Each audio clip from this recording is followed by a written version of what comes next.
विश्वं दर्पणदृश्यमाननगरी तुल्यन्निजान्तर्गतं पश्यन्नात्मनि मायया बहिर्भूतं यथा निद्रया यस्साक्षात् कुरुते प्रबोधसमये स्वात्मानमेवाद्वयं तस्मै श्रीगुरुमूर्तये नमः इदं श्रीदक्षिणामूर्तये।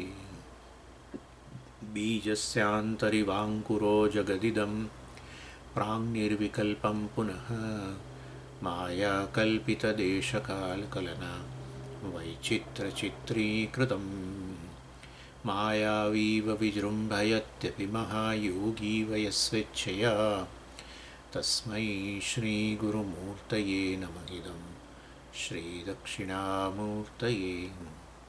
तस्मै श्रीगुरुमूर्तये नमः इदं श्रीदक्षिणामूर्तये। ॐ सहना भवतु सहनौ भुनक्तु सह वीर्यङ्करवावहै तेजस्विनावधीतमस्तु मा विद्विषावहै। ॐ शान्तिः शान्तिः शान्तिः।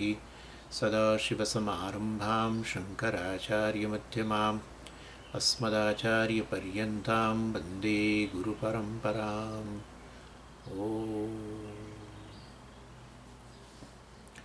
सही वेदांत सार में 143 टॉपिक में कहे आभ्याम अध्यारोप अपवादाभ्याम तत्त्वं पदार्थ शोधनम अपि सिद्धम भवति।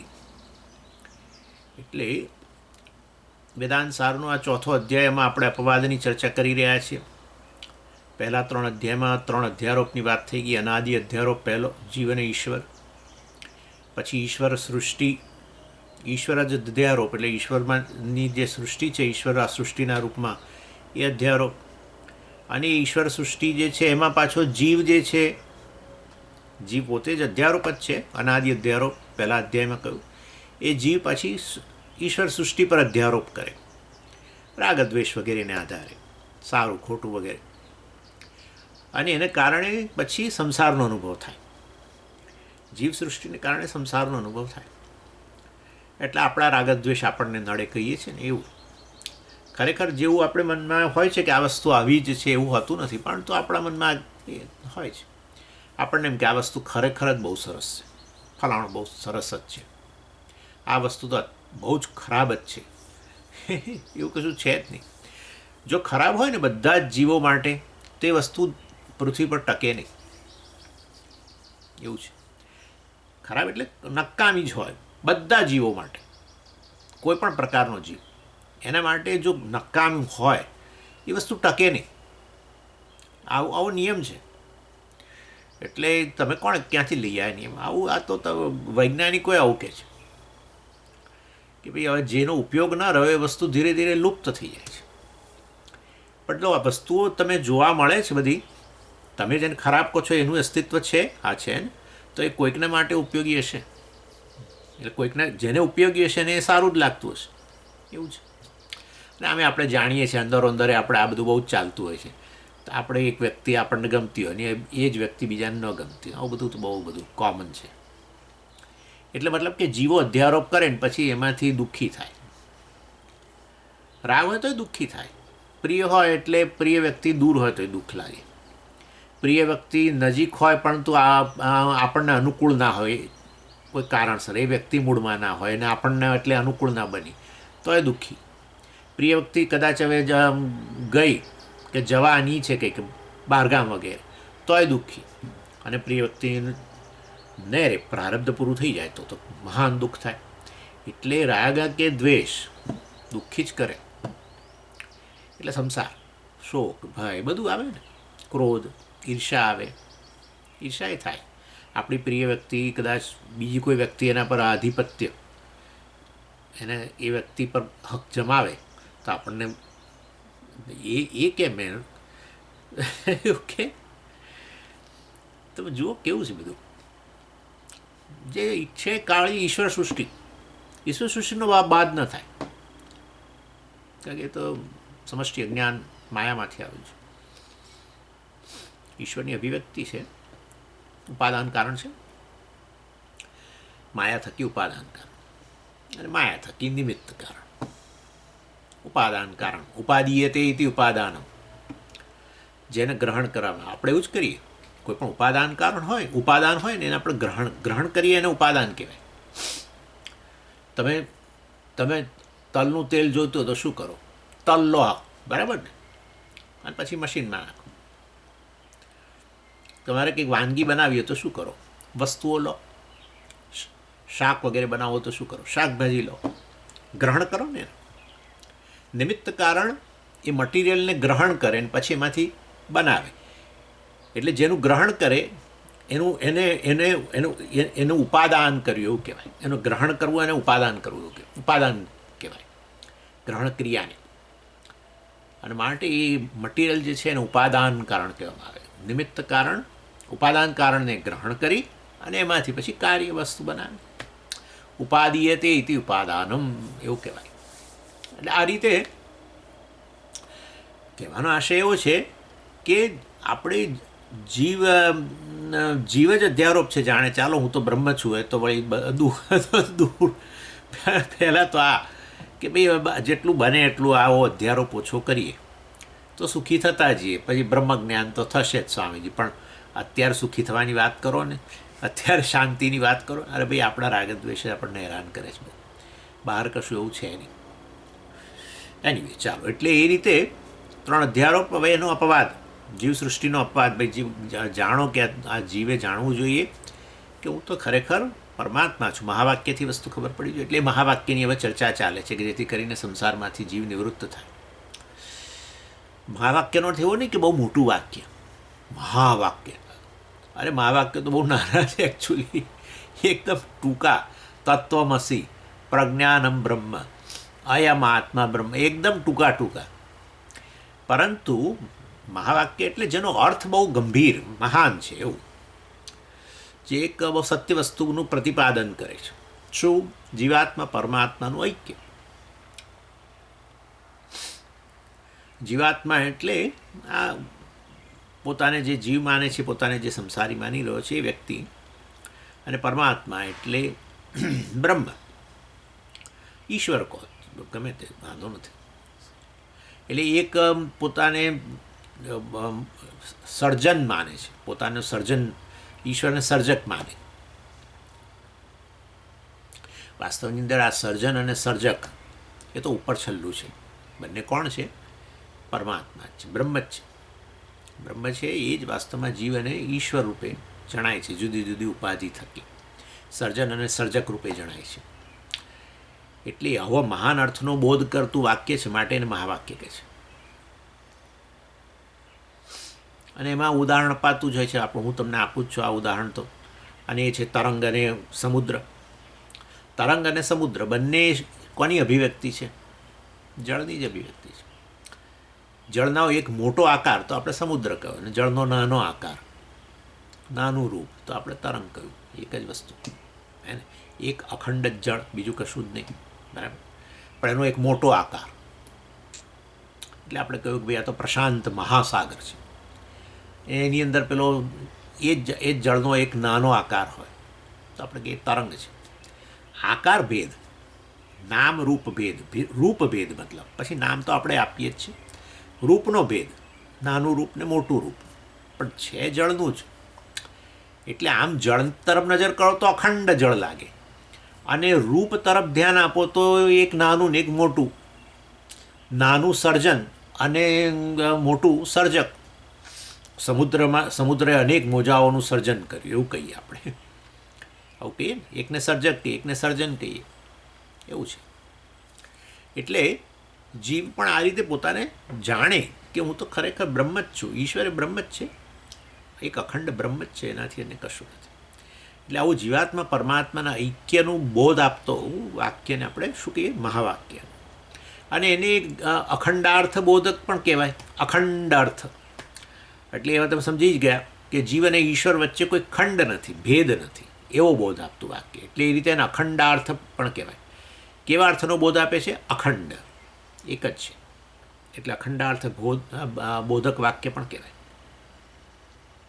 અર્થાત એનો અર્થ એવો થયો કે ખંડનો જે આપણને અનુભવ થાય છે આપણે તો એવું જ અનુભવીએ છીએ ને કે હું તો જુદો જ છું, સર્જન અને ભગવાન સર્જક ને એવું બધું. એટલે એ જે પ્રકારનો એ ભેદનો જે અનુભવ થઈ રહ્યો છે એ માત્ર ભ્રમ જ છે. એનો અર્થ એવો થઈ ગયો, ખરેખર આ ભેદ નથી, દ્વૈત નથી. આનું નામ જ વેદાંત, કે જીવ જગત અને ઈશ્વર વચ્ચે કોઈ ભેદ નથી એવો બોધ આપતું શાસ્ત્ર એને વેદાંત શાસ્ત્ર કહેવાય. જીવ જીવ વચ્ચે, જીવ જગત વચ્ચે, જગત ઈશ્વર વચ્ચે, કે જીવ ઈશ્વર વચ્ચે, બસ. કે જગતમાં પદાર્થો વચ્ચે, જગતમાં એક પદાર્થ અને આ બીજો પદાર્થ, સ્વામીજી આ વચ્ચે કેટલો બધો ભેદ છે. ખાલી રૂપનો જ ભેદ છે, બંને સચ્ચિદાનંદ જ છે. એવી રીતે એટલે જગતના પદાર્થો વચ્ચે ગણો કે જગતમાં રહેલા બધા જીવો વચ્ચે, એક જીવ ને બીજા જીવ, જેમ કે સ્વામી જુદા ને હું જુદો ને કે જુદી વગેરે, જે પણ આ બધો રૂપનો ભેદ. પણ એ રૂપ બધું છેવટે પેલું જેમ પેલા જળના અનેક રૂપો હોય એવી રીતે અનેક રૂપો બધા, બ્રહ્મના જ અનેક રૂપો, પરમાત્માના અનેક રૂપો, સચ્ચિદાનના અનેક રૂપો, આત્માના અનેક રૂપો, એવી રીતે. એટલે આવું અખંડ વસ્તુનો બોધ આપતું એક બ્રહ્મ જ છે, અન્ય કશું નહીં, એવો બોધ આપતું શાસ્ત્રને જ આપણે વેદાંત શાસ્ત્ર કહીએ. અને આપણે વેદાંત શાસ્ત્રોનો આ મુખ્ય વિષય, અખંડ બોધ આપતું મહાવાક્યનો ઉપદેશ એ મુખ્ય વિષય. અને એમાં 4 મહાવાક્ય લેવા, 4 જ છે મહાવાક્ય એવું નથી. મુખ્ય જો શાસ્ત્રનો મુખ્ય વિષય જ આ હોય, બોધ આપતું, અખંડ બોધ આપતું, ઐક્યનો બોધ આપતું આ એ જ મુખ્ય વિષય હોય, તો એવું ખાલી 4 જ હોય એવું થોડું હોય. હે એટલે સ્વામીજી આપણે તો 4 જ મહાવાક્યો છે, કશું 4 મહાવાક્યો નથી ભાઈ. એ તો એક સેમ્પલ તરીકે એક વેદમાંથી લઈએ છીએ. હા, એટલે ઋગ્વેદ જે છે એમાં પ્રજ્ઞાનમ બ્રહ્મ ઇતરે ઉપનિષદમાંથી, પછી યજુર્વેદમાંથી આ અહમ બ્રહ્માસ્મિ બૃહદારણ્યક ઉપનિષદમાંથી, બરાબર. અને પછી સામવેદ છાંદોગ્ય એમાંથી શું તત્વમસી. અને પછી કયું રહ્યું અથર્વવેદ માંડુક્ય ઉપનિષદ એને અંતર્ગત. તો માંડુક્યમાં શું છે, અયમ આત્મા બ્રહ્મ. એટલે 4 વેદમાંથી બતાવવા માટે એ જ કે ભાઈ વેદનો સાર કે બધા જ ઉપનિષદોનો સાર શું છે, અખંડ અર્થ બોધ આપતું વાક્યો, મહાવાક્યો જે છે એના દ્વારા. એટલે કે એ જ એનો વિષય છે, જીવ બ્રહ્મ ઐક્ય જ એનો વિષય છે, બસ, બીજો કોઈ વિષય નથી. એટલે 4 સેમ્પલ તરીકે સિલેક્ટ કરી. અને પછી જે મહાવાક્યથી તમે ઉપદેશ આપે ગુરુ, એને આપણે ઉપદેશ મહાવાક્ય કહીએ. પછી આ બધા કાશીમાં તો આને ઉપદેશ મહાવાક્ય કહેવાય ને, અને ફલાણું પ્રકારનું મહાવાક્ય નહીં, એવું બધું કશું નહીં. મહાવાક્ય પણ જે ગુરુ જે મહાવાક્યને લઈને પછી ઉપદેશ આપે ઐક્યનો, એટલે આપણે એનો ઉપદેશ મહાવાક્ય કહેવું હોય તો કહેવાય. અને ગુરુ જો ખરેખર આ રીતે એ મહાવાક્યને સમજાવવા માટે, એના થકી ઐક્યનો બોધ આપવા માટે શબ્દ થકી, બરાબર, એ સક્ષમ હોય તો શિષ્ય સમજી જાય કે આ ખરેખર અર્થાત હું જીવ નથી, પરંતુ હું કોણ છું, બ્રહ્મ છું. મારી ને ઈશ્વર વચ્ચે ખરેખર કોઈ ભેદ જ નથી. જેમ તરંગ અને સમુદ્ર વચ્ચે કોઈ ભેદ જ નથી, એક જ જળ જ છે ખાલી, એવી રીતે. અને પછી તો તરંગ એમ પણ કે હું સમુદ્ર છું. હા, તરંગ ખાલી એવું ના કે હું જળ છું, તરંગ એમ કે હું જ ઈશ્વર છું, એટલે હું સમુદ્ર છું. એટલે તો પેલું ચિદાનંદ રૂપ અને પછી આવે છે ને પાછું ચિદાનંદ રૂપ છે ત્યારે, એટલે એમ કે જાણે તરંગ કેમ કે ને જળ, એવી રીતે જીવ કે હું ચિદાનંદ છું, બરાબર. તો પછી કહે છે શિવોહમ, પાછું હું શિવ પણ છું, એટલે હું ઈશ્વર છું. પણ કે જ ને, પણ તરંગ જો તરંગ અને ઓશન સમુદ્ર વચ્ચે ભેદ જ નથી ખરેખર, તો પછી તરંગ કહી જ શકે ને કે હું સમુદ્ર છું. સમુદ્રમાં જ્યાં પણ નજર કરો ત્યાં શું છે, જળ જ છે. તરંગ શું છે, જળ જ છે. તો પછી કહે જ ને કે હું સમુદ્ર છું. હું જળ છું એવું જ નહીં, હું સમુદ્ર છું એવું પણ કે, હું ઈશ્વર છું એવું કે.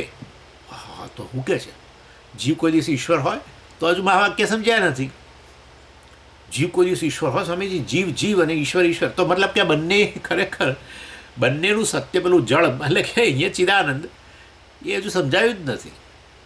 મહાવાક્ય સમજ્યા હો તો જ આ બોલી શકાય કે હું ચિદાનંદ છું, કે હું શિવ છું, જગતનું કારણ ઈશ્વર છું. એમ પણ જગતમાં જે પણ છે, જ્યાં પણ છે ત્યાં શું છે? સચ્ચિદાનંદ જ છે બધું, એક એક વસ્તુ. આમ કરીને સચ્ચિદાનંદ કેમ બતાવો છો? અરે ભાઈ, આ બધું તો દૃગ્દૃશ્ય વિવેકમાં બધું બહુ આવી ગયું હોય તો કેટલું ભણભણ કરવાનું પછી. અસ્થિ ભાતિ પ્રિયમ ચૈવ નામરૂપે અત્યંત ઇત્યેશ પંચકમ આદ્યત્રયમ બ્રહ્મરૂપમ તતો રૂપમ જગદ્વયમ તતો જગદ્રૂપમ દ્વયમ, એ બધું આવ્યું હતું ને. એટલે બધું અસ્થિવાદી પ્રિય કે સચ્ચિદાનંદ જે ગણો તે. એટલે એ રીતે કશું બધું આત્મા જ છે. સમુદ્રમાં જે પણ છે તરંગો સિવાય પણ બધું શું છે? જળ જ છે. તરંગો એ જળ જ છે. માટે તો એક જળથી, અખંડ જળથી કશું નથી. માટે હું જળ છું એમ પણ કે તરંગ, અથવા તો હું સમુદ્ર છું એમ પણ કે.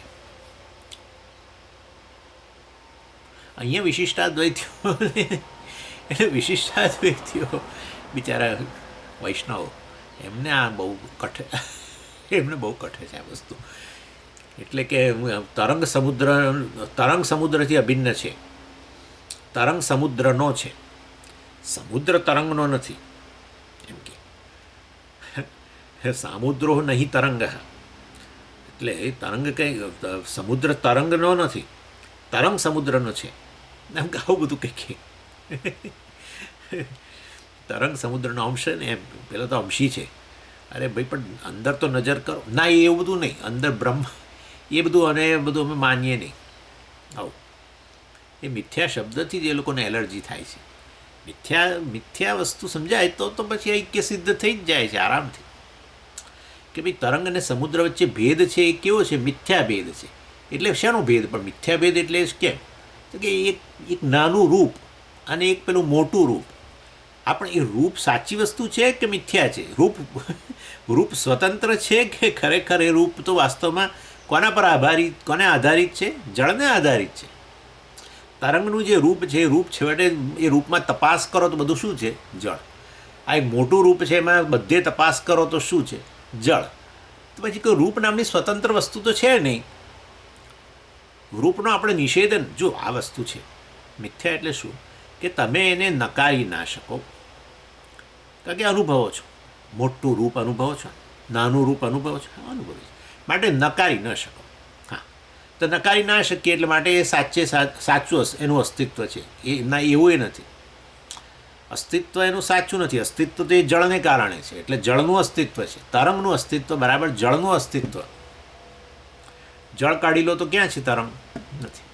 એટલે આને મિથ્યા કહેવાય, જેને નકારી ના શકો અને જેને સાચું સાબિત ના કરી શકો. એવું છે આ વચ્ચેનું બધું. અને અનિર્વચનીય કહેવાય. સમજ્યા? મિથ્યા એટલે અનિર્વચનીય. અનિર્વચન એટલે એના વિશે કહી ન શકાય. આપણું તો મન છે ને આવું છે. નકાર્યું તો એ વસ્તુ ખોટી, શૂન્ય. અને ન નકાર્યું તો સાચું. પણ આ તો બેની વચ્ચેનું છે. નકારીએ ન શકાય કારણ કે અનુભવીએ છીએ. અનુભવીએ છીએ માટે સાચું છે એવું એ નથી. પાછું તપાસ કરો તો ખબર પડે, મોટા રૂપમાં કે નાના રૂપમાં ખબર પડે. તપાસ કરો બરાબર. તરંગની અંદર જઈ અને આમ જુઓ ચારે બાજુ, આમ ઉપર નીચે બધે, ઓહો, આ તો જળ જ છે. એટલે આ રીતે વાસ્તવની અંદર સમજવાનું હોય છે. એટલે એ લોકો બિચારા મિથ્યા એમને બહુ તકલીફ પડે છે. રામાનુજીયાઓને, મધ્વાચાર્યને તો એના કરતાં વધારે તકલીફ પડે છે. એમને ઉડીપીવાળાઓને તો બહુ જ. એ તો કહે છે કે આ જીવ ઈશ્વરનો અંશે નહીં બોલવાનું. જીવ દાસ જ, અને સ્વામી દાસ વળી સ્વામીનો અંશ ને બધું શેનું? દાસ, સ્વામી. બસ આપણે તો સેવક જ છીએ. એ સેવ્ય જ છે. એકદમ ભેદ. અંશી તો પાછું અંશીથી જુદું ના હોય, હે ને? કોઈ પણ અંશ હોય અંશીથી તો જુદો ના જ હોય. કોઈ પણ રાજ્ય હોય એ દેશથી તો જુદું ના જ હોય. રાજ્ય અંશ કહીએ, દેશને અંશી કહીએ, તો રાજ્ય કે અંશથી છૂટું થોડું હોય તો પછી નવ સ્વતંત્ર દેશ બની ગયો. એટલે એ રીતે જીવ ઈશ્વરનો અંશ છે. રામાનુજાચાર્ય બ્રહ્મનો અંશ છે, નારાયણનો અંશ છે. જગત એ નારાયણનો અંશ. એવું કે જગત ભગવાનનું શરીર અને એની અંદર બધા જીવો, એ બધા એમના અંશ. જીવ કે જગતથી વિશિષ્ટ બ્રહ્મ એટલે વિશિષ્ટ અદ્વૈત. કારણ કે છૂટું નહીં પાછું, એટલે અદ્વૈત. મધ્વાચાર્ય કે આવું નહીં, જીવ જીવ, ઈશ્વર ઈશ્વર, એક સેવક એક સેવે, હું દાસ અને એ મારા સ્વામી વગેરે. એટલે બંને ખોટા નહીં, આપણે કહીએ ને બરાબર છે, પણ આગળ હજુ વધો તે કે ના આગળ નહીં વધવાનું, બસ કશું આગળ છે નહીં, આ જ છે. આગળ વધીને પછી હું જ જીવ, અરે હું જ ઈશ્વર છું કે હું જ બ્રહ્મ છું, મારા ઈશ્વર વચ્ચે ભેદ, આવું તો બોલાય જ નહીં, આ તો મહાન પાપ છે. ઓકે. એટલે શંકરાચાર્યજી એ લોકોને નથી ગમતા, એનું કારણ છે બંને આચાર્યોને આ શંકરાચાર્યજી નથી ગમતા. એટલે પછી આવી ખોડખાપડ કાઢે, બહુ લાંબુ ટકે નહીં પણ કાઢે ખરા અંદર વેદાંતશાસ્ત્રમાં, એટલે ખોડખાપણ કાઢે. આ સચ્ચિત આનંદ તમારા 3 અંશ છે બ્રહ્મના, કે પછી આ 3 એના ગુણધર્મો છે કે 3 એના ઘટકો છે? સચ્ચિદ આનંદ ના, એ એક જ વસ્તુ છે, સતત ચિત્ત છે, ચિત્ત જ આનંદ. તો એ તો પછી તો તમે પુનરુક્તિ થઈ ગઈ. તમે, હું કહું કે ઘડો કળશ અને કુંજો, ઘડો કળશ કુંજો, ઘડો કળશ કુંજો, એ આવું બોલો, એક જ વસ્તુ બોલાય ને. આવું તો બોલાતું હશે, ઘડો કળશ કુંજો, ઘડો કળશ કુંજો. તમે કહો સતત ચિત્ત છે, ચિત્ત જ આનંદ છે, આનંદ જ સત છે, તો તમે તો આ તો પુનરુક્તિ કરો છો, આ તો દોષ થઈ ગયો. તો પછી જુદા હોવા જોઈએ, તો પછી 3 જુદા છે, તો આ 3 વસ્તુ જુદી જુદી બ્રહ્મમાં રહેલી છે, તો પછી તમારું બ્રહ્મ તો સગુણ થઈ ગયું, હે દ્રવ્ય થઈ ગયું, એમાં આ બધા ગુણો રહેલા છે સચ્ચિદાનંદના. આવું બધું કરે, પણ એટલે એમને ખબર નથી કે આ સચ્ચિદાનંદ તો વાસ્તવમાં વ્યવહારિક દૃષ્ટિથી બોલીએ જ નહીં, તો સત કે ચિત્ત કે કશું બોલો. ચિત્ત ચૈતન્ય, કેમ ચૈતન્ય બોલવું પડ્યું? આત્મા ચેતન એવું બોલવાની કેમ જરૂર પડી? અરે ભાઈ પેલી આ જળ વસ્તુ છે ને, જળના સંદર્ભમાં એ અનાત્મા છે, હું આત્મા છું અને હું ચેતન છું, એ જળ છે, મારા ચેતનના વિષયો છે, જ્ઞાનના વિષયો છે, જ્ઞાનના વિષયો જળ હોય. એટલે આ જગત કે વ્યવહારની દ્રષ્ટિએ, અને જગત તો આવું અત્યારે છે ને પછી જતું રહે, અસત થઈ જતું હોય છે, તેના સંદર્ભમાં સત એમ ખ્યાલ આવ્યો. જગતથી વિલક્ષણ બતાવવાનું ને કારણ, જગતનું કારણ કહો તો પણ સત, કારણને કાર્ય જાય, કારણનો નાશ ન થાય, ઘડો ફૂટી જાય પણ માટી તો રહે. એટલે આ રીતે આપણે સચ્ચિદાનંદ શબ્દો પણ આપણે એના માટે વાપરીએ છીએ. પણ આનંદ કેમ વાપરો છો? અરે ભાઈ જગતની અંદર પદાર્થોના સંપર્કથી તમને દુઃખ થાય છે, હમણાં તમે કહ્યું, તેના સંદર્ભમાં વાસ્તવની અંદર પૂર્ણ છું, આનંદ છું, એ બતાવવા માટે. એટલે એ રીતે સચ્ચિદાનંદ શબ્દો આ વ્યવહારિક જગતથી વિલક્ષણ છું, ખરેખર અનાત્મા પ્રપંચથી હું વિલક્ષણ છું, એ બતાવવા માટે છે. બાકી બ્રહ્મમાં શબ્દો છે એના વળી, કયા શબ્દો? કોઈ શબ્દો નહીં. અને શબ્દોથી બ્રહ્મનું અસ્તિત્વ સિદ્ધ થતું હોય કે બ્રહ્મનું જ્ઞાન થતું હોય, તો બ્રહ્મ પછી સ્વયં પ્રકાશ કેવી રીતે કહેવાય? એ તો શબ્દોથી પ્રકાશિત થયો. એટલે સચ્ચિદાનંદ કહો કે પછી આપણે બીજા બધા બહુ શબ્દો વાપરીએ છીએ, નિષ્કલમ ને નિષ્ક્રિયમ ને કૂટસ્થ ને ફલાણો, નિત્ય ને. નિત્ય કેમ કહીએ છીએ? અરે ભાઈ આ અનિત્ય જગતના સંદર્ભમાં કહીએ છીએ. તે અનિત્ય અનિત્ય, નિત્ય નિત્ય. અરે પણ અનિત્ય નિત્યનો અવિવેક છે એની વાત છે ને ભાઈ. હું કોણ? હા, અરે ભાઈ આ તો અનિત્ય વસ્તુ છે, તું તો નિત્ય છું, તું તો 10 વર્ષ પહેલાં હતો, 10 વર્ષ પહેલાંનું શરીર અત્યારે નથી રહ્યું. તારી વૃત્તિઓ બધી અનિત્ય છે, ક્ષણિક છે. મનમાં આવતી વૃત્તિ ક્યાં ટકે છે? સિવાય કે તું એને ટકાવતો નહીં, તો ક્યાંય ટકતી નથી, તો જાય છે જ, પ્રવાહ ચાલુ જ છે. ઇન્દ્રિયો ક્યાં? જે શક્તિ 10 વર્ષ પહેલાં હતી અત્યારે નથી. 10 વર્ષ પહેલાં ચશ્મા નહોતા ને અત્યારે ચશ્મા આવ્યા, અને ચશ્મા પર બીજા ચશ્મા પહેરવા પડે એવી સ્થિતિ છે. બધું બદલાતું જ રહે છે, અનિત્ય છે. એનાથી વિલક્ષણ છું, એને વ્યાપીને રહેલો છો છતાં એનાથી વિલક્ષણ. બોલો, એટલે આ રીતે અસંગ છું, તો આ બધું બતાવવું પડે ને. એટલા માટે બધા શબ્દો લાવ્યા, અસંગ ને નિત્ય ને કૂટસ્થ ને સત ને ચિત્ત ને આનંદ ને બધું. વ્યવહારિક જગતના સંદર્ભમાં પારમાર્થિક દ્રષ્ટિથી બ્રહ્મ શું? મૌન વ્યાખ્યા પ્રકટિત પર બ્રહ્મ. આવું છે. એટલે એ લોકો કે સચ્ચિદાનંદ ગુણોવાળો છે ને સગુણ પરમાત્મા, નિર્ગુણ હોય જ નહીં ને આમ ને તે. નિર્ગુણ તો સ્વીકારીએ જ નહીં અમે કોઈ દિવસ. પરમાત્મા તો અનંત કલ્યાણ ગુણગણ સંપન્ન છે. સત્યમ જ્ઞાનમ અનંતમ એટલે ભગવાન સત્ય છે, ભગવાન જ્ઞાન એટલે સર્વજ્ઞ છે, અને અનંત એટલે ભગવાન અનંત કલ્યાણ ગુણો ધરાવે છે.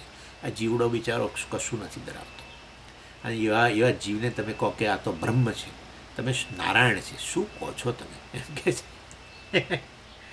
એટલે આ રીતે બધા છે ને, એટલે આવું એ આપણે એમને સ્વીકારીએ લઈએ કે બરાબર છે, તમે એક દ્રષ્ટિબિંદુથી આ કહો છો કે ભાઈ દાસ ને ફલાણું ને કે એ જીવ એનો અંશ ને, બરાબર છે. ઉપાધિની દ્રષ્ટિથી ખરો જ વળી, કેમ નહીં?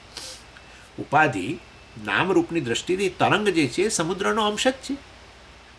બંનેમાં રૂપને જોડેલા રાખો, ખાલી જળ નહીં, રૂપને અંદર જોડેલા રાખો તો એક અંશ ને એક અંશી, બરાબર છે, વાંધો નહીં.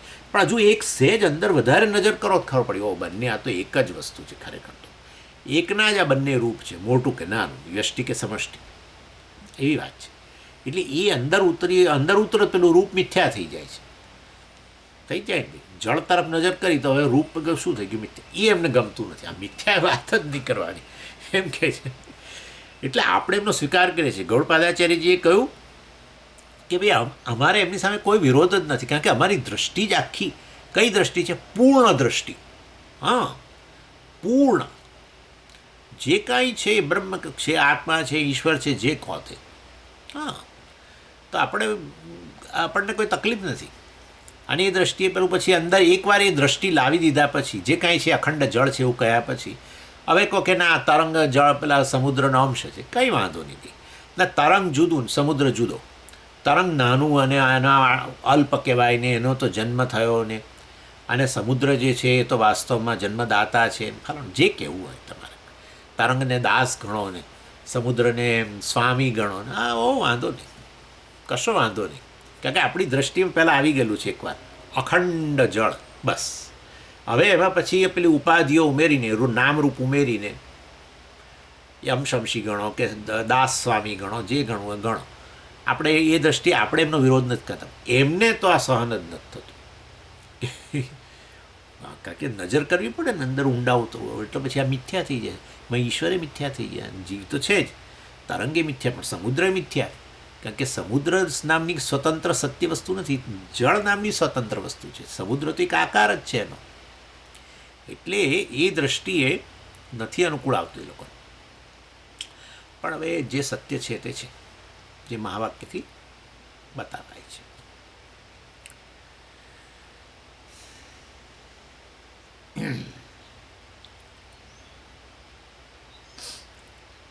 એટલે આ રીતે વાચ્યાર્થ જે છે, અને આ કે ભાઈ તરંગ શબ્દનો વાચ્યાર્થ શું? નામરૂપ સહિતનું જળ. નામરૂપ સહિતનું જળ એટલે અલ્પ વગેરે, બરાબર. અને એવી રીતે સમુદ્ર પણ જે છે એ શબ્દનો વાચ્યાર્થ શું? એક વિશાળ રૂપ સહિતનું જળ. બંને વાચ્યાર્થ. વાચ્યાર્થ જ રાખીએ તો બંનેમાં ભેદ નેચરલી. નામરૂપ સહિતનું જળ તો પછી પેલું નાનું પેલું મોટું, બરાબર, એ વાચ્યાર્થ. અને એ રીતે જ જાણીતું છે. વાચ્યાર્થ એટલે શું? જે પ્રસિદ્ધ છે. તમે સમુદ્ર કહો એટલે તમારા મનમાં શું આવશે? જળ નહીં આવે, એક વિશાળ આકાર ધરાવતું બોડી, વિશાળ આકાર ધરાવતું વસ્તુ. એવી રીતે તરંગ કહું તો તમને શું મનમાં આવે? તરત જ એક નાનો આકાર ધરાવતું વસ્તુ, બરાબર છે. એટલે આ વાચ્યાર્થ જે પ્રસિદ્ધ, તરંગ શબ્દ બોલો કે સમુદ્ર શબ્દ બોલો તો તમારા મનની અંદર એ રૂપ સહિતનું જ જળ આવે. એટલે એ વાચ્યાર્થ હંમેશા પ્રસિદ્ધ હોય, પણ ખરેખર અંદર ઉતારીએ ત્યારે લક્ષ્યાર્થ મળે. લક્ષ્યાર્થ એટલે શું? ખરેખર સમુદ્ર શબ્દથી ખરેખર તો સત્ય વસ્તુ શું છે? જળ. તરંગ શબ્દથી, તરંગ શબ્દનો લક્ષ્યાર્થ શું? છેવટે જળ. સમુદ્ર શબ્દનો લક્ષ્યાર્થ શું? જળ. વાચ્યાર્થ શું? એક આકાર સહિતનું જળ, બરાબર. એટલે વાચ્યાર્થ રાખીએ તો મહાવાક્ય ના થાય. જીવ એટલે એક અલ્પ રૂપ ધરાવતો એક 3 શરીર સહિતનો ચૈતન્ય, અને ઈશ્વર આ સ્થૂળ પ્રપંચ, સૂક્ષ્મ પ્રપંચ, કારણ પ્રપંચ સહિતનું ચૈતન્ય. ઓહો, તો આ બે તો એક સરખા એક કેવી તો હોય ના જ હોય ને. પેલાને પછી સર્વજ્ઞ અને સર્વશક્તિ વગેરે બધું કહો, કર્મફળદાતા. અલ્પજ્ઞ, અલ્પશક્તિ, કર્મફળનો યાચક. ભગવાન આપો, હે આપણે તો એ જ કે અર્થ કામના વિષયો આપો ભગવાન. રોજ સવારે ઘંટડી વગાડતા વગાડતા આપણે કે આ આપો. આમ આરતી ઉતારતા જઈએ, પણ આમ ખરેખર હાથ ખુલ્લો રાખીએ જ ને કે મૂકો હવે અહીંયા ચોકલેટો મૂકો, હવે જરા કેડબરીઝ બધી મૂકો. પ્રદક્ષિણા કરીએ ભગવાનના મંદિરમાં, આમ પ્રદક્ષિણા એટલા ઝડપી ફરે આમ. પછી કે આવીને કે સ્વામીજી હું તો સવારે એટલા માટે પ્રદક્ષિણા કરું. હું કહું કે તમે સવારમાં પ્રદક્ષિણા આટલી બધી કેમ કરો છો? આ તો કે બે કામ થઈ જાય ને આપણું, ચાલવાનું પતિ. એટલે એ ખરેખર એક્સરસાઇઝના આશયથી કરો છો કે ખરેખર એ ઈશ્વરની ભક્તિ માટે? એટીટ્યૂડ બહુ વસ્તુ છે, અલગ છે.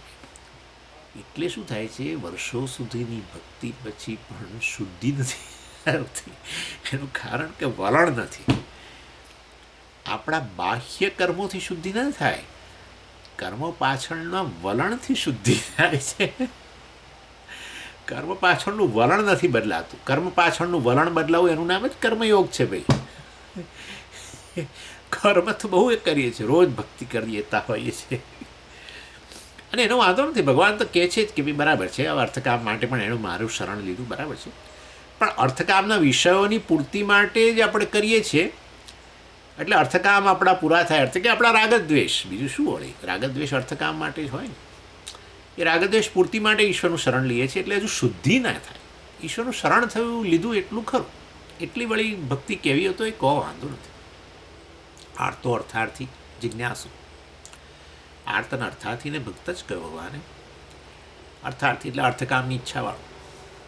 પરંતુ વાસ્તવિક ભક્તિ તો કેમ ભગવાનને ભજો છો? ભજવા જોઈએ એટલે ભજું છું, આવો જે જવાબ આપે એ ભક્ત છે. ભજવા જોઈએ ભાઈ. કેમ? અત્યાર સુધી મારા જીવનમાં એ જ વણાયેલો છે ને, એના થકી જ મારું જીવન ટક્યું છે ને, એના થકી જ બધું ચાલે છે, એની કૃપાથી ચાલે છે, માટે હું ભજું છું. કૃતાર્થ થઈ ગયેલો છું. ખરેખર ભગવાને મને દેહ આપ્યો અને આ બધું વાસ્તુ આપી છે, અને એ બધું બસ મારી જોડી ભરેલી રાખે છે. હે, આપણે તો બગલ થેલો લટકાવીને ફરીએ છીએ આખા દિવસ ઘરમાં. આ પેલા બહાર બગલ થેલો અરે ખુલ્લો રાખીએ છીએ, અને સાંજ પડે જોઈએ કે આ જોડીમાં આવી ગયું ખરું. આપનારો એટલો બધો શાલીન છે કે કશું બોલતો જ નથી. દુનિયામાં તો બોલે, દુનિયા તો એક વસ્તુ આપે તો તમે 10 વાર કે એ તો બરાબર છે, પણ આ આપનારો એટલો શાલીન છે. એટલે પેલો છે ને ગાલિબનો શેર છે કે मैंने तुझको देते हुए नहीं देखा, लेकिन मेरी झोली भरी हुई देखी. સર એવું કંઈક છે ખરું. એવું કંઈક છે શેર ને. એવું જ છે. કેટલીય વસ્તુઓની આપણે તો કલ્પનાય નહીં કે ઈચ્છાએ નથી કરી ને કશું નહીં, તોય આપણા જોડીમાં આવી ગઈ છે ભાઈ. કેટલું છે આવું તો. એટલે ભાઈ મારે તો હું એટલે ભજું છું કે આવો આટલો બધો શાલીન કે હું પણ નથી ઉચ્ચારતો, એમ કહેતો નથી. હું ભજું નહીં એને તોય નથી કહેતો કે હું તારી જોડી તો ભરું છું ભાઈ, તું મને ભજ તો ખરો. તું મારા એક તો સલામ કર, યાદ તો કર, એકાદ ફોન તો કર ભાઈ, એક મેસેજ તો કર ભાઈ. પણ એટલું જ નથી કરતો, તોય પાછું ભરે રાખે છે. આટલો બધો ઉદાર. તો પછી હવે એને તો પછી હા, એટલે અમે પૂજા કરીએ, પ્રદક્ષિણા કરીએ, નહીં કે આપણી વોક પૂરી થઈ જાય. આ તો ક્યાં જઈને અટકે પછી. આ મોક્ષ તો કઈ દૂરની વાત થઈ. ભજવું છું કારણ કે ભજવું જોઈએ, આટલો બધો ઉપકાર કરે છે ને એમ. ચાલો એની વે. એટલે વાચ્યાર્થની દ્રષ્ટિએ તો ભેદ છે. એક પૂજ્ય, એક પૂજક, એક ધ્યાતા ઉપાસક, એક ઉપાસ્ય વિષય. ખરું. પણ લક્ષ્યાર્થ તરફ જાઓ, આ તો એક જ છે બંને, અખંડ. એટલે વાસ્તવમાં આ રીતે તત અને ત્વમ પદનો જે અર્થ છે, વાચ્યાર્થ છે, એનું શોધન કરવું એવું કહેવાય. શોધન એટલે શું? શુદ્ધિકરણ. વાચ્યાર્થ લો ત્યારે તમે શુદ્ધિકરણ નથી, અને લક્ષ્યાર્થ તરફ જાઓ ત્યારે શુદ્ધિકરણ થાય છે. કારણ કે કશું કાઢી નાખો છો ત્યારે એ ઐક્ય સમજાય ને. કયું શું કાઢી નાખો? તરંગને જળને તરંગ બરાબર જળ એવું કેવું, તરંગ બરાબર સમુદ્ર છે એવું કેવું હોય તો શું કશું કાઢી નાખો? રૂપ કાઢી નાખો. પણ રૂપ ના કઢાય ભાઈ, મિથ્યા છે. રૂપ નામની સત્ય વસ્તુ હોય તો ના કઢાય. રૂપ નામની સત્ય વસ્તુ હોય તો આપણે ન કઢાય, બરાબર છે. પણ મિથ્યા વસ્તુ છે અને એને સાચી માનીને તમે બે વચ્ચે ભેદ માનો છો, તો પછી એ વાસ્તવની અંદર એ ભેદ નથી. હકીકત તો એ છે કે અભેદ જ છે, અદ્વૈત જ છે, બે વચ્ચે એક જ વસ્તુ છે. તો પછી આ જે મિથ્યા વસ્તુ છે એને દૂર કરો. અહીંયા બુદ્ધિમાં કશું કાઢવાની કે એને આમ તરંગને પેલો આકારને તોડી નાખવું તલવાર લઈને એવું બધું કરવાની જરૂર નથી. એને અહીંયા કદાચ કરીએ દો તરતા તરતા આમ સમુદ્રમાં તરતા હતા, પણ સમુદ્રનો આકાર કેવી રીતે દૂર કરશો? એટલે અહીંયા બુદ્ધિની અંદર કે ભાઈ આ તો મિથ્યા છે, એ થયું શોધન, તત્વમ પદાર્થનું શોધન. એટલે મહાવાક્ય જે છે એને આવી રીતે શોધન, તત્વમ પદાર્થ શોધન કહેવાય.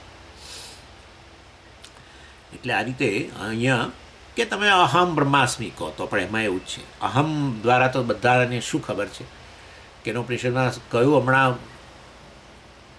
આચાર્યએ કહ્યું કે ભાઈ આત્માનો પ્રસિદ્ધ અર્થ શું છે? સંસારી અને અધિકૃત, અધિકારી. શેનો? તો કે આ બધા પૂજા અને ઉપાસના એનો અધિકારી પોતાને માને છે. કેમ? મારે પુણ્ય પ્રાપ્ત કરવું છે, આ બધું હું કરું કે જેથી પુણ્ય પ્રાપ્ત. કેમ પુણ્ય પ્રાપ્ત કરું છું? ભાઈ ભવિષ્યની અંદર મને સારો જન્મ મળે ને, એટલા માટે. એટલે વાસ્તવની અંદર પોતાને બધા આવી રીતે જીવ જ માને છે. અહમનો અર્થ શું? જીવ. આત્મા એટલે શું? હા, જીવ.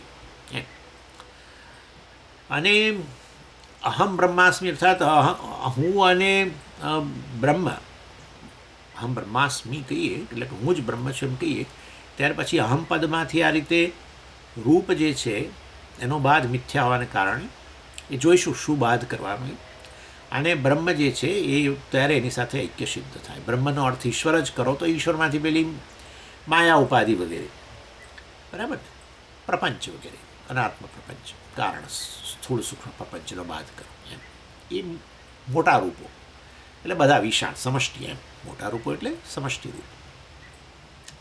અયમ આત્મા પદની અંદર પણ એવું જ છે. અયમ એટલે આ વાસ્તવની અંદર એને આ જે છે આ આત્મા જ બ્રહ્મ છે. અર્થાત આ આત્મા તો અહીંયા તો જીવ લાગે છે, પણ ના, એમાં આ રીતે ઉપાધિ શરીર વગેરેનો બાદ કરીને મિથ્યા હોવાને કારણે પછી એ કોની સાથે સરખાવો? બ્રહ્મની સાથે. એટલે આ રીતે બધી જગ્યાએ તત્વમ એટલે પણ વાસ્તવમાં એ જીવ અને તત એટલે ઈશ્વર, એમાં એ રીતે ગણો. અયમ આત્મા બ્રહ્મમાં ગણો કે અહમ બ્રહ્માસ્મિમાં ગણો. આ બધામાં આ રીતે વાસ્તવમાં શોધન જ કરવાનું હોય છે અને ત્યારે ઐક્ય સિદ્ધ થાય. એટલે કે છે આભ્યામ અધ્યારોપ અપવાદાભ્યામ. આ ત્રણ પેલા અધ્યારોપ, 3 સ્તરના અધ્યારોપ, આપણે અનાદિ અધ્યારોપ, પેલો ઈશ્વર સૃષ્ટિ અને જીવ સૃષ્ટિ, એ ત્રણેય અધ્યારોપ અને એક અપવાદ, એટલે ત્રણેયનો અધ્યારોપનો આપણે અપવાદ કરીએ. એ આભ્યામ અધ્યારોપ અપવાદાભ્યામ, અધ્યારોપ અને અપવાદ દ્વારા તત્વમ પદાર્થ શોધનમ અપી સિદ્ધમ ભવતી. બરાબર ને? જે અધ્યારોપ જે છે, રૂપનો જે અધ્યારોપ, જળ પશાનો અધ્યારોપ, એક વિશેષ રૂપનો અધ્યારોપ તો તરંગ, અને જળ પર બીજા રૂપનો, સમષ્ટિ રૂપનો, મોટા રૂપનો અધ્યારોપ તો સમુદ્ર. અરે ભાઈ હવે જુદા દેખાય છે તો પછી ના, એ અધ્યારોપ દૂર કરો, એનું નામ અપવાદ. અધ્યારોપની નિવૃત્તિ, અધ્યારોપ દૂર કરો અર્થાત વાસ્તવમાં જાણે કે શુદ્ધિકરણ કર્યું. મિથ્યા વસ્તુને મિથ્યા સમજ્યા, રૂપને મિથ્યા સમજ્યા. એટલે આ રીતે વાસ્તવની અંદર, અને ત્યારે શું થાય? બંને વચ્ચે ઐક્ય સિદ્ધ થાય. તત્વમ પદાર્થ શોધનમ અપી સિદ્ધમ ભવતી. તત્વમ પદાર્થ શોધનમ, અધ્યારોપ અપવાદ દ્વારા તત અને ત્વમ વચ્ચેનો જે તત અને ત્વમ જે જુદા જણાતા હતા, પેલી અશુદ્ધિ એટલે આ રીતે નામરૂપને પરના અધ્યારોપને કારણે એ અપવાદ કરતાની સાથે જ વાસ્તવમાં તત અને ત્વમ કેવા બની ગયા? હવે ઐક્ય એની વચ્ચેનું ઐક્ય સિદ્ધ થયું લક્ષાર્થ દ્વારા. પેલું તો વાચ્યાર્થ હતું. તથા હિ અજ્ઞાનાદિ સમષ્ટિ 144માં તથા હિ અજ્ઞાનાદિ સમષ્ટિ એતદ ઉપહિતમ સર્વજ્ઞત્વાદિ વિશિષ્ટમ ચૈતન્યમ એતદ અનુપહિતમ ચ એતત્રયમ તત્વાય પિંડવત એકત્વેન અવભાસમાનમ તત્પદ વાચ્યાર્થ ભવતી. એટલે હવે જુઓ આ શોધન કરવા માટે શું કરે છે જુઓ. તથા હિ એટલે હવે તમને સમજાવીએ અમે આ કઈ રીતે ઐક્ય સિદ્ધ થાય છે શોધન દ્વારા, એ અમે તમને સમજાવીએ. એટલે પહેલાં તો તત્પદનો વાચ્યાર્થ છે શું એ કે છે એ તો કહેવું જ પડે ને, પછી એમાંથી શું નિવૃત્ત કરવાનું તો ખબર પડે ને. તત એટલે કે ઈશ્વર, તો એમાં કેટલી વસ્તુઓ છે, સત્યાંશ શું છે અને મિથ્યાંશ શું છે એ પહેલાં કહેવું પડે, પછી પહેલાં મિથ્યાંશને બાદ કરીશું. એ રીતે ત્વમ પદ જે છે એટલે તત્પદનો જો આ વાચ્યાર્થ થઈ ગયો, મેં બધું આવશે બધું, અને એમાંથી આ મિથ્યા છે અને આ સત્ય છે, તો સત્યને જાળવવાનું હોય, મિથ્યાને મિથ્યા સમજવાનું હોય, એ જાણે અશુદ્ધિ દૂર થઈ એવું ગણાય. એવી રીતે ત્વમ પદનો વાચ્યાર્થ એટલે કે આ જીવ છે, અરે તો ભાઈ એની અંદર કયો સત્યાંશ છે અને કયો મિથ્યાંશ છે. પણ એમાં સત્ય મિથ્યાંશ ક્યાંથી આવે યાદ કરો. પહેલો સ્તરનો અધ્યારોપ, અનાદિ અધ્યારોપમાં આપણે શું કહ્યું હતું? બ્રહ્મ વત્તા સમષ્ટિ અજ્ઞાન તો ઈશ્વર, બ્રહ્મ અનાદિ બ્રહ્મ વત્તા અનાદિ વ્યષ્ટિ અજ્ઞાન તો શું? જીવ. એટલે સત્ય મિથ્યાનું મિશ્રણ જ છે. એટલે સત્ય મિથ્યાનું મિશ્રણ છે આ વાચ્યાર્થની અંદર તત્તત્વમાં. એટલે વાચ્યાર્થ પહેલાં આ રીતે કહે છે કે જુઓ ભાઈ આ વાચ્યાર્થની અંદર આ મિશ્રણ જે છે એમાંથી આટલો મિથ્યાંશ છે. અહીં થોડું જરા ડિટેલમાં પેલું તો સહેજ સત્ય મિથ્યાનું મિશ્રણ એમ કરીને, અધ્યારોપ એટલે સત્ય મિથ્યાનું મિશ્રણ એ આપણે કહીએ જ છે. એટલે હવે અહીંયા જરા સહેજ વિસ્તારથી બતાવે છે જો આટલી આટલી વસ્તુ મિથ્યા છે અને આ સત્ય વસ્તુ છે. એવી રીતે જીવમાં પણ આટલી આટલી વસ્તુ મિથ્યા છે, આ સત્ય છે. એટલે આ મિથ્યાને મિથ્યા સમજો તો ખબર પડશે કે સત્ય વસ્તુને જાણો છો બંને બાજુ તો ખબર પડશે કે આ એક જ વસ્તુ છે એમ. એટલે એ શુદ્ધિકરણ થયું. મિથ્યાને વસ્તુને સમજીને જાણે કે આપણે બુદ્ધિમાંથી એની સત્યતા કાઢી નાખી તો પછી આ વસ્તુ વાસ્તવની અંદર સત્ય જે અંશથી જુઓ તો ઐક્ય જ છે. ચાલો એ વસ્તુ હવે જે છે આ હું જરા આવતી વખતે લઈશ, બરાબર. આપણે પોષણ. ઓમ પૂર્ણમદ પૂર્ણમિદમ પૂર્ણાત પૂર્ણમુદચ્યતે પૂર્ણસ્ય પૂર્ણમાદાય પૂર્ણમેવાવશિષ્યતે. ઓમ શાંતિ શાંતિ શાંતિ. હરિ ઓમ શ્રી ગુરુભ્યો નમઃ. હરિ ઓમ.